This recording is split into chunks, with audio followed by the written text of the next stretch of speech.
Now we're going to look at basically mean and expected value of the random variable x.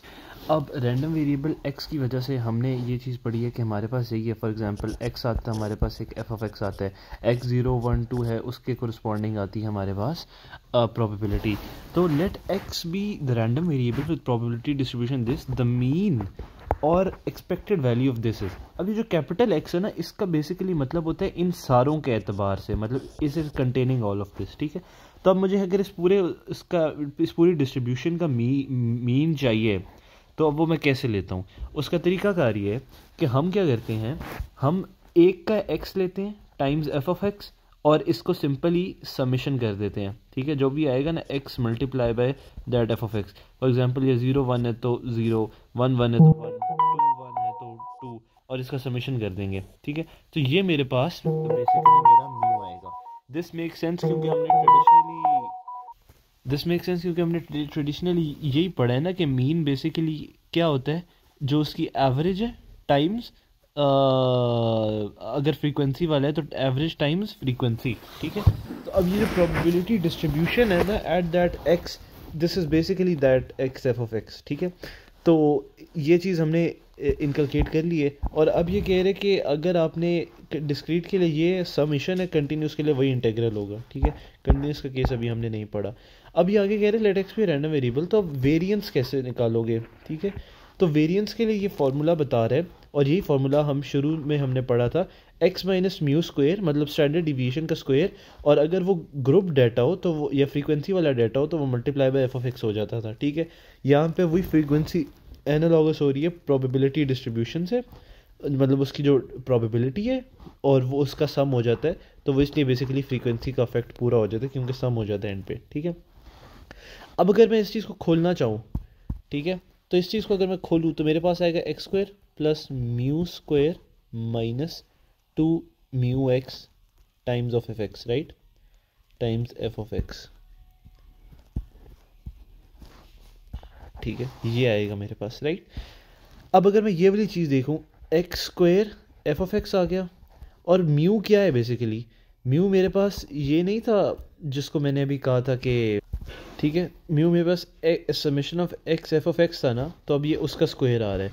बाकी जो ये वाली terms है ना, ये हमारे लिए सिग्निफिकेंट नहीं है. क्यों नहीं सिग्निफिकेंट है, क्योंकि ये बेसिकली तो ये स्टैंडर्ड डिवीएशन है ना, स्टैंडर्ड डिवीएशन इसी तरह होती है ना, कभी माइनस में होगी कभी पॉजिटिव में होगी. फॉर एग्जांपल अगर छोटा है 10 माइनस 20 है स्टैंडर्ड डिवीएशन, तो वो माइनस में होगी. जब वो माइनस में होगी तो इस पूरे का जो प्रोडक्ट रूल निकलेगा वो और होगा. ठीक है, तो अब इसकी डेरिवेशन में मज़ीद जाने की कोई तुक नहीं बनती, लेकिन यहाँ से हमें पता चल जाएगा कि जो इसका ई निकालने का तरीका है ना, वो बेसिकली सिंपली ये है, x square P of x times x P of x square. ये जनरल फार्मूला लिखा हुआ है और ये हमें उसने प्रोबेबिलिटी डिस्ट्रीब्यूशन के हिसाब से दे दिए. ठीक है, अब एक्स और वो आपको सब कुछ गिवन होगा, स्टैंडर्ड डिवीएशन इसी का अंडर रूट होती है. अब अगर ये वाली एग्जांपल स्टडी की जाए तो इसमें उसने बोला है कि रैंडम वेरिएबल गिवन है और तुम्हें पी ऑफ एक्स गिवन है, मीन वेरिएंस और स्टैंडर्ड डिवीएशन निकालो. अब मीन ये उसने निकाले एक पी ऑफ एक्स का, ये है, तो मीन क्या होगा इन दोनों का प्रोडक्ट, तो 0 times this, 1 times this, 2 times this, 3 times this. और हमें पता है कि जो मेरा मीन एक्चुअली वो बेसिकली समेशन ऑफ दिस है, तो वो 12/8 हो गया मेरा म्यू. ठीक है, तो ये 12/8 क्या होगा बेसिकली 3/2. ठीक है, 3/2. ठीक है, और अब मैंने निकालना है वेरिएंस, तो वेरिएंस का क्या फार्मूला था, एक्स डॉट पी एक्स का whole square minus X square P X, right. ये फार्मूला था ना वेरिएंस का और इनका समेशन सबका. तो अब हमारे पास ये वाला फैक्टर है ना x dot P of x, इसका हम स्क्वायर ले लेंगे. हमें ये वाला फैक्टर चाहिए. ये वाला फैक्टर हमारे पास कैसे आएगा, हम सिंपली एक्स के स्क्वायर को पी ऑफ एक्स से मल्टीप्लाई करेंगे. 2 का स्क्वायर 4 हो गया, 4 टाइम्स पी ऑफ एक्स ये आ गया. ठीक है, फिर हम इसका समेशन ले लेंगे. अब इसको हमने माइनस करना है इसके उससे स्क्वायर से. ठीक है, तो 12/8 का मैं स्क्वायर ले लूँगा. ठीक है, तो ये मेरे पास फॉर्मूला है x square P of x. ठीक है, दिस सॉरी ये ऐड होता है, ये वाली चीज़ माइनस होती है. ठीक है, माइनस ये प्लस होगा, ये माइनस होगा, और ये क्या होता है x dot P of x का होल स्क्वायर, मतलब वो म्यू का स्क्वायर होता है ना बेसिकली, तो एक्स ऑफ म्यू मेरे पास 12/8 है, तो 12/8 का स्क्वायर माइनस होगा और प्लस क्या होगा 24/8। ठीक है, तो इस तरह से मेरे पास सिंपली मेरा वेरिएंस आ जाएगी 24/8 माइनस 1.5 का होल स्क्वायर। ठीक है, और अगर स्टैंडर्ड डिविएशन निकालनी है तो √0.75 स्टैंडर्ड डिविएशन आ जाएगी। अब ये कह रहे हैं let X represent the number of heads that appear when 3 fair coins are tossed, probability distribution of X is given, find expected value for 2x+3। तो हम इस तरह के सवाल में सिंपली जो हमें चीज़ गिवन है ना उसी के अंदर हम ये अगर x है ना तो इसी के कोरिस्पॉन्डिंग हम अपनी 2x+3 की भी टेबल बनाना शुरू कर देंगे।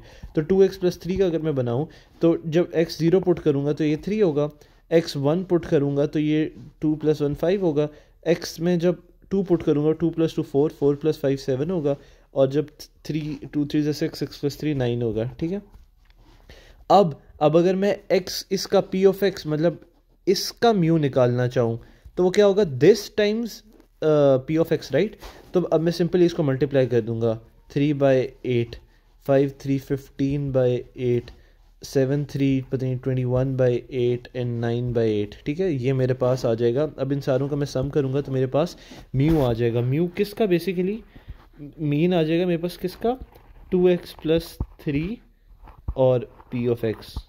ठीक है, तो इसी तरह फिर मैं आगे स्टैंडर्ड डिविएशन भी निकाल लूँगा, वेरिएंस भी निकाल लूँगा। ठीक है, 2x+3 बनाया, अब 2x+3 times p of x किया, इसका समेशन किया, ये मेरे पास मेरा मीन आ गया। ठीक है, ये इसने छोटी सी एक बात ये लिखी है कि 2 × 1.5 + 3 मतलब ये हमारे पास 6 आया ना ऐसे।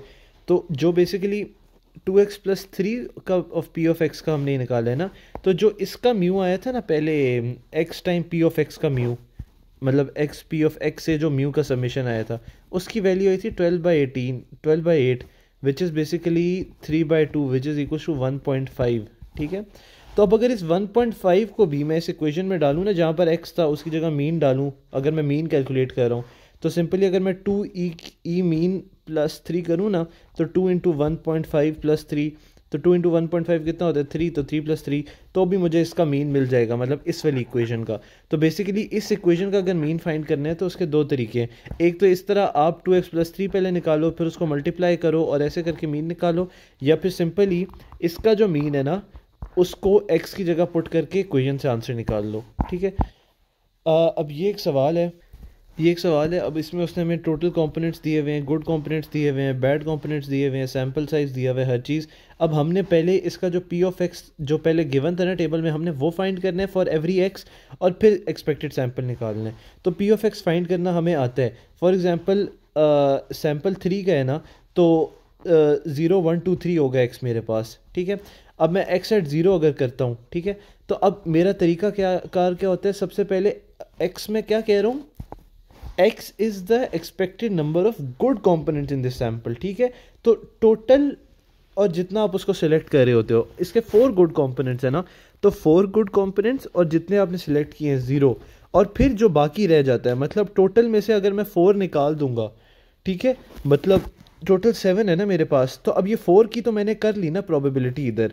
ठीक है, अब 7 में से अगर मैं 4 निकाल दूं, मेरे पास पीछे 3 बचेंगे, और 3 अगर मैंने ये इधर एक 0 सिलेक्ट की है, 0 चूज़ की है, तो इसका मतलब है मैंने वैसे चूज़ तो 3 करने हैं ना, तो इसका मतलब है मैंने 3 के 3 बुरे वाले चूज़ किए हैं। ठीक है, तो ऐसे करके मेरे पास f ऑफ 0 आ जाएगा। ठीक है, फिर मैं f ऑफ 1 निकालूंगा।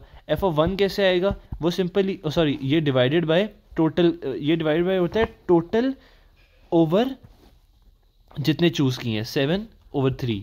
ठीक है, टोटल ओवर चूज़ किए। अब अगर मैंने f ऑफ 1 निकालना है तो उसमें क्या होगा, 4 चूज़ 1, और यहाँ पर होगा 3 में से 2 चूज़, क्योंकि 1 तो यहाँ से चूज़ कर लिया ना, 3 टोटल चूज़ करने हैं, 1 ये 2 ये, और डिवाइड बाय 7 चूज़ 2 3। ठीक है, तो ऐसे करके हम पहले f ऑफ 0 f ऑफ 1 निकाल लेंगे। ठीक है, इसने ये वाली चीज़ की है, 1/35 12/35 18/35 ये निकाल लिया। तो अब अगर मैंने म्यू निकालना है तो म्यू मुझे पता है it is what, simply summation of x times f of x, right, या p ऑफ x समिशन है, तो सारों का सम कर दिया उसने, 0 को इसके साथ मल्टीप्लाई कर दिया, इसके साथ मल्टीप्लाई कर दिया, मेरे पास म्यू आ गया, और म्यू ही एक्सपेक्टेड वैल्यू है, उसने मुझे एक्सपेक्टेड वैल्यू ही फाइंड करने को कहा था। Let x be the random variable with probability distribution as follows, find expected value of y x - 1 square. अब इसके दो तरीक़ेकार हैं, एक तो जो हमने अभी ऊपर पढ़ा था कि हम ये हमें टेबल इसका गिवन है ना 0 1 2 3, ठीक है, और 1/3, 1/2, 0 एंड 1/6। तो इधर मैं एक और टेबल बनाऊँ सबसे पहले x-1 होल स्क्वायर का, ठीक है, और उसके हिसाब से मैं पहले एक्सेस की वैल्यूज़ लूँ और फिर उस तरह करके मैं इसको कंसिडर करूँ। तो उस तरीके से भी मैं कर सकता हूँ। इसने थोड़ा सा किया हुआ है, इसने प्रॉपर्टीज़ बेसिकली पढ़ानी चाहिए, लेकिन हम अगर उस तरीके से करते हैं तो x-1 होल स्क्वायर है ना, तो जब आप 0 पुट करोगे तो -1 का होल स्क्वायर बेसिकली यहाँ पर इसकी y की वैल्यू क्या आएगी, y, अगर ये मैं y का टेबल बना रहा हूँ, y की वैल्यू 1 आएगी। जब x 1 पुट करोगे तो 1 - 1 0, तो 0 आएगी। 2 पुट करोगे 2 - 1 1, तो 1 आएगी। 3 पुट करोगे 3 - 1 2, 2 का स्क्वायर 4 आएगी, ठीक है। अब अगर इसको मल्टीप्लाई करते हो तो क्या आएगा, 1/3 टाइम्स 1, तो 1/3 प्लस 0 प्लस 0 प्लस 1/6, 4/6 प्लस 4/6, तो ये बेसिकली क्या हो जाएगा, ये 2 से मल्टीप्लाई हो जाएगा, तो 2 + 4/6 इज इक्वल्स टू 6/6, तो ये 1 आ जाएगा, ठीक है, एक्सपेक्टेड वैल्यू मेरे पास। एक तरीकाकार ये है। दूसरा तरीकाकार इसने किया हुआ है x-1 होल स्क्वायर से। अब ये प्रॉपर्टीज़ हैं, x-1 होल स्क्वायर को खोलोगे तो हमें पता है x² - 2x + 1 आएगा, ठीक है। इसका क्या मतलब है, e एक दफ़ा x² से मल्टीप्लाई हो रहा है, एक दफ़ा -2e x से हो रहा है और एक दफ़ा 1 से हो रहा है, ठीक है। ये वो उसने जो नीचे इक्वेशंस वाला फॉर्मूला लिखा था ना, उससे किया। अब उसने क्या किया, एक दफ़ा e(x²) फाइंड किया। तो e of x फाइंड करेंगे कैसे, 0 times this, 1 times this, 2 times this, 3 times this, और इन सब का सब। x² कैसे फाइंड करेंगे, x0 का square multiply by this, 1 square multiply by this, 2 square multiply by this, 3 square multiply by this, और इस सब का सम, ठीक है। अब जब 1 और 2 आ गया, अब ये वाली भी एक प्रॉपर्टी याद रखने वाली है कि e1 यानी कांस्टेंट की जो एक्सपेक्टेड वैल्यू है ना, तो जो वो कांस्टेंट होता है ना, वही उसकी एक्सपेक्टेड वैल्यू होती है। एक्सपेक्टेड वैल्यू बेसिकली मीन है ना, तो वो कांस्टेंट है तो उसका मीन वो कांस्टेंट ही है, वही वैल्यू इटसेल्फ है, ठीक है। तो अब मेरे पास x² की भी आ गई, इसकी जगह मैं 2 लिख दूंगा, इसकी भी आ गई, और मैं इसकी जगह सॉरी ये -2 है ना, 2 टाइम्स ये है, ठीक है, और +1 e⁻1 की एक्सपेक्टेड वैल्यू कर दी, ये 0 आउट हो गया, पीछे 1 बच गया जो हमने उधर से कैलकुलेट की थी। तो इस तरह करके हमने एक्सपेक्टेड वैल्यू इसकी निकाल ली है। मीन वेरिएंस स्टैंडर्ड डिविएशन है। अब ये उसने कुछ प्रॉपर्टीज़ उसके बारे में लिखी हैं कि e(a)x ± b, अगर इस तरह की इक्वेशन गिवन है तो, और मुझे जो मेरे पास जो गिवन है वो ई की टर्म्स x में मुझे पता है, ठीक है, मेरे पास x की टर्म्स में और f(x) में डाटा है, ठीक है। तो मैं सिंपली क्या करूँगा, e को अंदर मल्टीप्लाई कर सकता हूँ aex ± b, ठीक है। अब अगर a(x) की मैंने निकालनी है, ठीक है, कांस्टेंट है, तो सिंपली x से मल्टीप्लाई हो जाएगा, ठीक है। अब ये बात गौर करने वाली है कि जब e कांस्टेंट के साथ मल्टीप्लाई हो रहा है तो उसकी प्रोबेबिलिटी कांस्टेंट ही रह रही है, जो कि अभी हमने बात की थी। बेसिकली ये ई बी हो रहा है ना, लेकिन वो बी ही रह रही है प्रोबेबिलिटी, ठीक है, उसका कोई उसमें ट्रांसफॉर्मेशन ही परफॉर्म कर रहे हो, ठीक है। अब अगर E x plus minus y है तो ये वेरिएबल्स हैं, तो E x plus minus E y हो जाएगा, और मल्टीप्लाई है तो इसी तरह ई एक्स ई वाई हो जाएगा। और वेरिएंस क्या होती है, वेरिएंस में x प्लस माइनस ए है, तो अगेन वेरिएंस सिर्फ x की होगी, और उसमें प्लस माइनस ए आएगा ही नहीं। क्यों नहीं आएगा, क्योंकि वो बेसिकली स्क्वायर होता है ना, तो स्क्वायर में वो कांस्टेंट वाली टर्म कट जाती है, मतलब वेरी दोनों को जब वेरी होगा तो बेसिकली इसके उस माइनस में वो ये वाली टर्म कट जाएगी, स्टैंडर्ड डिविएशन है ना, ठीक है। तो जो कांस्टेंट है ना वो इधर भी तो कांस्टेंट होगा, माइनस इधर भी कांस्टेंट होगा, तो वो कांस्टेंट से कट जाएगा, बेसिकली x माइनस म्यू होता है ना, ठीक है। तो स्टैंडर्ड डिविएशन से आप वेरिएंस निकालते हो ना, तो वो डिविएशन में कट जाएगा, पीछे से मेरे पास वेरिएंस ऑफ x बचेगा, ठीक है। अगर a.x है तो ये a² x हो जाएगा, क्योंकि मुझे पता है कि वेरिएंस के फॉर्मूले में आप x का स्क्वायर बेसिकली कर रहे होते हो ना स्टैंडर्ड डिविएशन का, तो जो a भी अगर उसकी जगह डालोगे, for example ax minus a mu करोगे ना जो भी, ठीक है, तो ये a का भी तो स्क्वायर निकलेगा ना, ठीक है, तो ये a² आ जाएगी। a plus minus B X, अब अगेन ये कांस्टेंट है, कांस्टेंट इग्नोर हो जाएगा और b का स्क्वायर हो जाएगा, ठीक है। और प्लस माइनस इसमें पीछे कुछ बचता ही नहीं, क्योंकि अगेन ये स्क्वायर है तो वो प्लस ही आएगा हमेशा। x बाई ए का अगेन जो भी a है उसका स्क्वायर हो जाएगा, ठीक है, तो टाइम्स वेरिएंस ऑफ x। ये कुछ प्रॉपर्टीज़ हैं, ठीक है। ये प्रैक्टिस प्रॉब्लम है। Random variable x has the following probability distribution, e of x निकालें। e of x simply in दोनों को मल्टीप्लाई करके मेरे पास आ जाएगा, ठीक है। इन दोनों को मैं मल्टीप्लाई करूँगा, ई ऑफ एक्स आ जाएगा। एक्स स्क्वायर को मैं मल्टीप्लाई करूँगा, एक्स क्यूब को करूँगा। वेरिएंस ऑफ एक्स कैसे निकलेगी? वेरिएंस ऑफ एक्स निकालने का फार्मूला है, क्या फार्मूला है? Summation of E of x का होल स्क्वायर माइनस, हाँ, एक्स स्क्वायर और एफ ऑफ एक्स, ठीक है। ये फार्मूला होता है ई ऑफ, नहीं सॉरी, ये मैंने गलत लिखा। ये फार्मूला होता है x square f of x minus E minus summation of E x का जो होल स्क्वायर है वो, ठीक है। अब ये बेसिकली वही है ना, एक्स एफ ऑफ एक्स का होल स्क्वायर, ठीक है। तो उस तरह फिर मैं वेरिएंस निकाल लूँगा, स्टैंडर्ड डिविएशन और ये सारी चीज़ें प्रॉपर्टी से आती रहेंगी मेरे पास। जब एक दफ़ा मैंने x का निकाल लिया तो फिर 2x का निकालना, 3x का निकालना, x/5 का निकालना आसान है। x का निकल आया ना, तो मैंने भी पढ़ा वेरिएंस ऑफ कांस्टेंट तो रहती नहीं है, तो वेरिएंस ऑफ 3x हो जाएगी, 3x, ठीक है। और वेरिएंस ऑफ 3x हमने पढ़ी है कि जो कांस्टेंट है ना वो सिंपली बस इधर आके उसका स्क्वायर मल्टीप्लाई हो जाती है, तो वो 9 टाइम्स वेरिएंस ऑफ x हो जाएगी, ठीक है। Simple as that.